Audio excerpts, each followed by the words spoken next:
que o seu dia seja abençoado. Hoje a gente vai mergulhar fundo num texto clássico de sabedoria com uma força, assim, impressionante, o capítulo 7 do livro de Provérbios.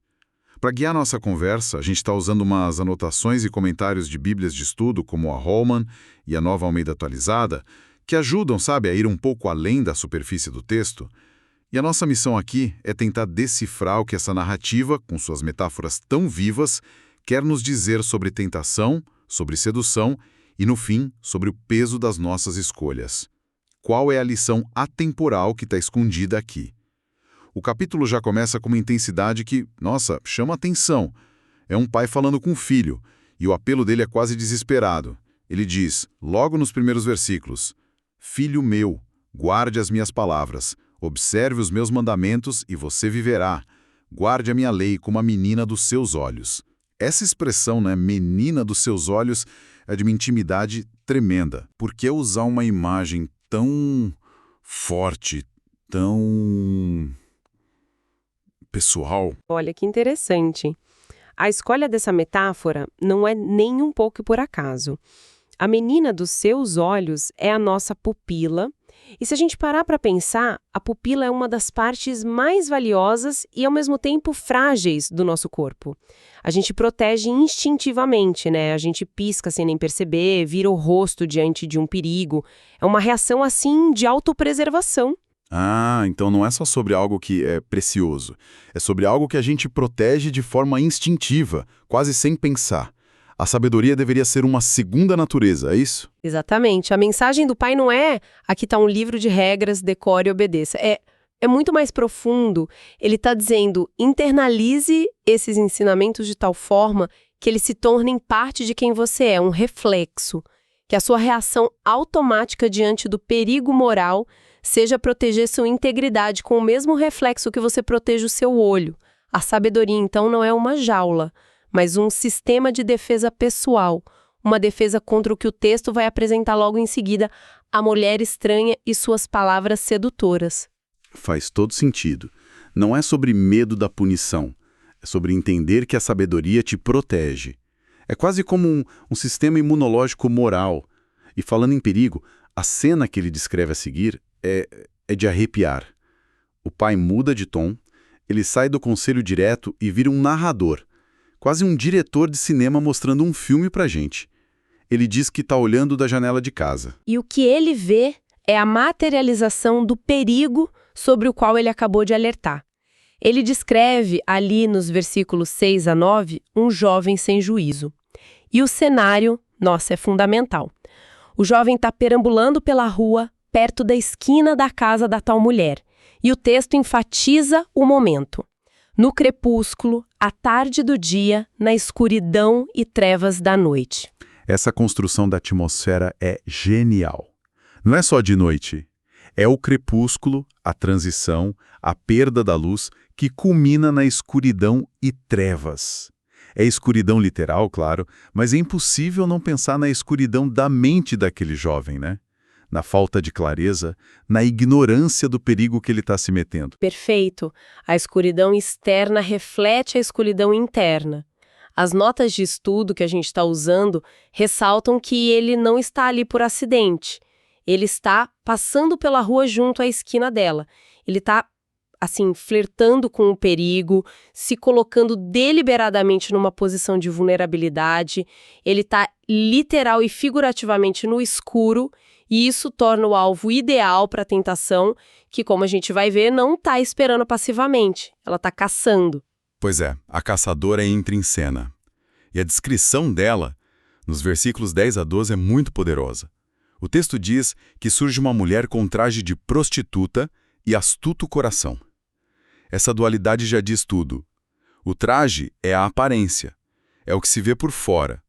Mas o coração astuto é o que realmente assusta, né? É a estratégia, a intenção por trás da fachada. É uma descrição brilhante da anatomia da tentação. A tentação raramente se apresenta como algo feio ou perigoso. Ela vem numa embalagem atraente, o traje. Mas o motor, a essência dela é a astúcia, a manipulação. E o texto continua, dizendo que ela é alvoroçadora e contenciosa e que os seus pés não param em casa. Essa parte dos pés não pararem em casa é muito significativa. Naquela cultura, o lar era o centro da estabilidade, da vida, da honra. Ela é o oposto disso. Ela é a instabilidade, o caos. Ela não constrói, ela vagueia pelas ruas e praças em busca de uma presa. Ela não é uma figura passiva, ela vai ao encontro dele, o aborda, o beija.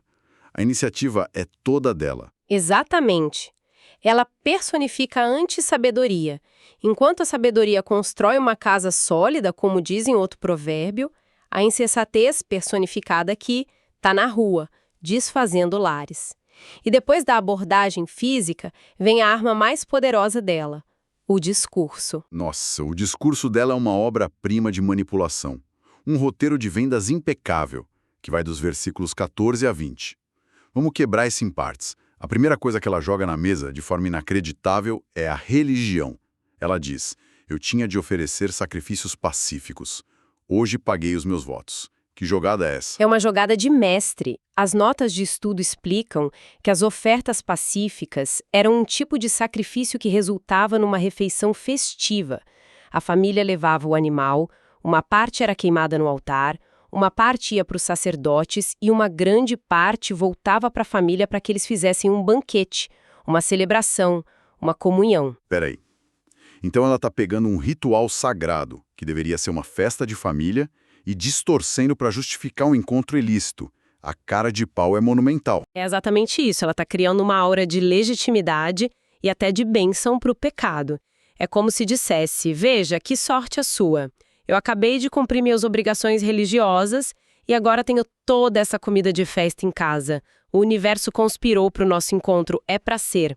Ela neutraliza qualquer barreira de consciência que ele pudesse ter, usando a própria religião como isca. É uma manipulação psicológica no nível máximo. Depois de cobrir a base espiritual, ela ataca com a promessa de luxo e prazer.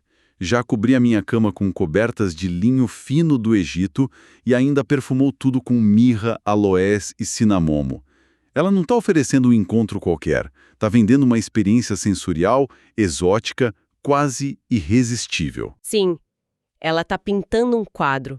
O linho do Egito era um artigo de luxo, caríssimo. As especiarias, mirra, aloênice, cinamomo, eram perfumes importados associados à riqueza e à sedução. Ela está dizendo, comigo você vai ter uma experiência que nunca teve, algo que está muito acima da sua realidade. Ela apela para a vaidade, para o desejo de status, para a pura luxúria. E quando parece que a proposta não pode ficar melhor, ela dá o golpe de misericórdia. A garantia de oportunidade e principalmente de segurança. Ela diz, porque o meu marido não está em casa, saiu de viagem para longe. Não voltará para casa antes da lua cheia. Com isso, ela remove o último e maior obstáculo. O medo. Exatamente! O medo das consequências, o medo de ser pego. Ela cria a ilusão perfeita do pecado sem custo. Não há risco, ninguém vai saber, estamos completamente seguros, o caminho está livre. É um roteiro perfeito que ataca a consciência, o desejo e o medo, um de cada vez. Para um jovem sem juízo, que já estava no lugar errado e na hora errada, é uma proposta irrecusável. E a tática, claro, funciona de forma avassaladora. A queda do jovem é instantânea e completa. Os versículos 21 a 23 dizem que ela o seduziu com as suas muitas palavras e ele a segue imediatamente. O que me choca aqui são as comparações que o texto usa para descrever essa queda. São de uma brutalidade tremenda. Ele a segue como um boi que vai para o matadouro, como a ave que corre para dentro do alçapão sem saber que isto lhe custará a vida. O poder dessas imagens está na completa ausência de consciência da vítima. O boi caminha passivamente para a morte, sem entender o que está acontecendo. A ave vê a isca, a comida fácil, e se lança em direção à armadilha, cega para o perigo que a cerca. A imagem ilustra a anulação completa do juízo, da razão. Isso é o mais assustador. Não houve uma luta, não houve um conflito interno, uma ponderação. A sedução verbal dela foi tão eficaz que desligou completamente o cérebro dele. Ele parou de pensar. É um alerta impressionante sobre como as palavras, quando bem utilizadas para o mal, podem ser mais poderosas do que qualquer força física. Sim, ele foi seduzido com as suas muitas palavras. Não foi forçado. Ele foi convencido a caminhar para a própria destruição. A sabedoria que o pai implorou para que ele guardasse como a menina dos seus olhos foi completamente esquecida. O sistema de defesa falhou porque nunca foi verdadeiramente internalizado.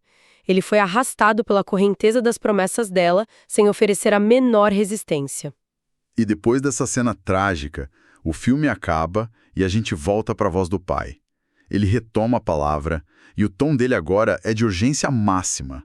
Um aviso final, direto e sem metáforas, nos versículos 24 a 27.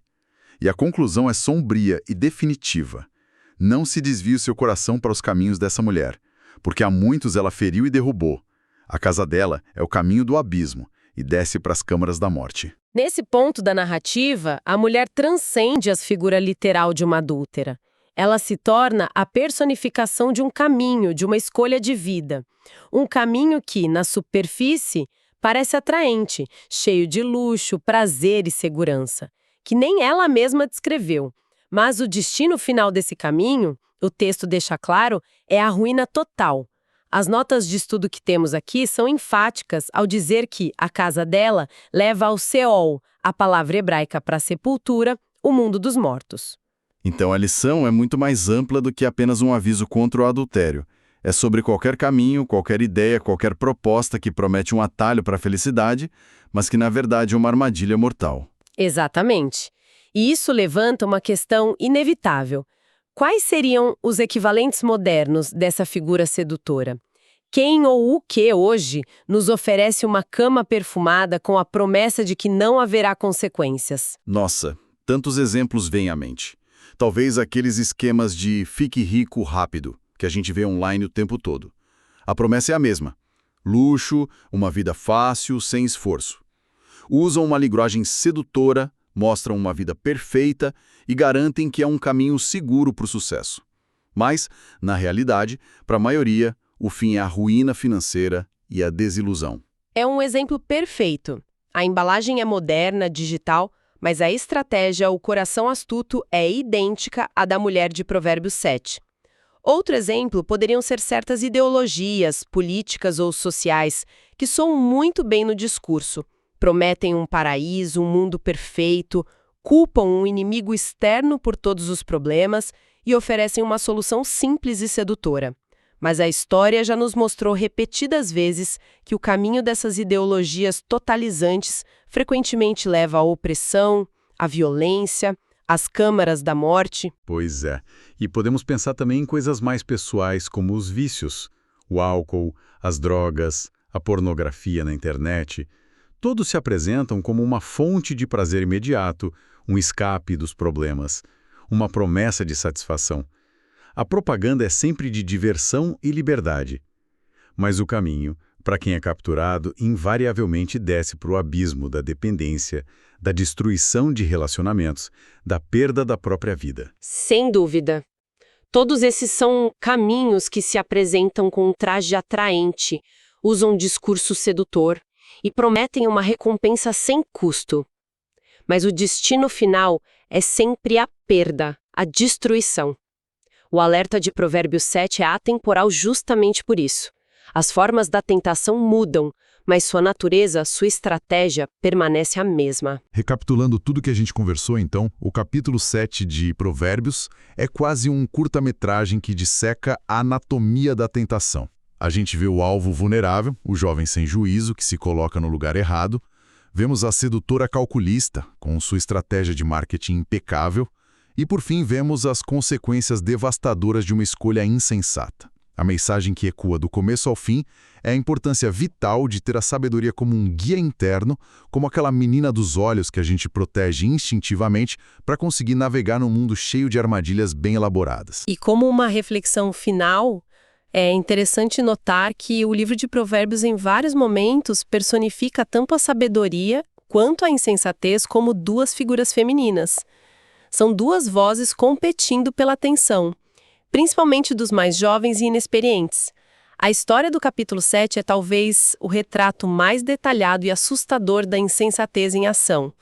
E o que a história nos mostra é o quão mais proativa, persuasiva, barulhenta e visualmente atraente a voz da insensatez pode ser. Ela não espera sentada, ela vai para a rua, ela aborda, ela vende seu produto com maestria. Essa ideia das duas vozes competindo é muito poderosa. E a voz da insensatez grita, usa marketing, propaganda, enquanto a voz da sabedoria parece que sussurra e exige esforço para ser ouvida. O desafio é aprender a ouvir o sussurro no meio de tanto barulho. Exatamente. E isso nos deixa com uma pergunta para refletir. No mundo de hoje, com incontáveis vozes e caminhos atraentes competindo por nossa atenção a cada segundo, através das telas dos nossos celulares, como se cultiva aquela sabedoria interna que o pai implora ao filho? Como a gente treina o nosso ouvido para discernir os discursos sedutores e resistir aos caminhos que parecem tão bons, mas cujo fim, como o texto nos alerta, são as câmaras da morte. Que Deus abençoe todos os ouvintes.